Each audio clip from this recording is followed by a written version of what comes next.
વડાપ્રધાન નરેન્દ્ર મોદીને વધુ 2 આંતરરાષ્ટ્રીય સન્માન મળ્યા છે। ગુયાના અને બાર્બાડોસનું સર્વોચ્ચ પુરસ્કાર અપાશે પ્રધાનમંત્રી નરેન્દ્ર મોદીને। પીએમને ગુયાનાનો ધ ઓર્ડર ઓફ એક્સલન્સ પુરસ્કાર તેમજ બાર્બાડોસનો ઓર્ડર ઓફ ધ ફ્રીડમનો પુરસ્કાર મળ્યો છે। અત્યાર સુધીમાં પીએમ મોદીને 19 આંતરરાષ્ટ્રીય સન્માન મળ્યા છે।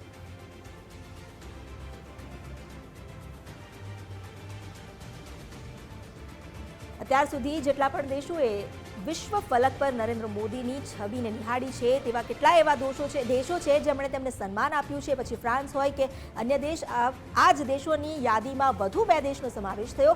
ગુયાનાનો the order of the excellence તેમજ બાર્બાડોસનો ઓર્ડર ઓફ ધ ફ્રીડમ સન્માનથી પ્રધાનમંત્રી નરેન્દ્ર મોદીને સન્માનિત કરાશે। અત્યાર સુધીમાં 19 આંતરરાષ્ટ્રીય સન્માન તેઓ મેળવી ચૂક્યા છે।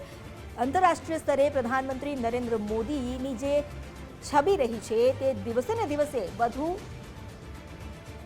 ચહીતી બનતી જઈ રહી છે અને અત્યાર સુધીમાં 19 આંતરરાષ્ટ્રીય સન્માન તો મેળવી ચૂક્યા છે, જેમાં 2 વધુ સમાવિષ્ટ થયા।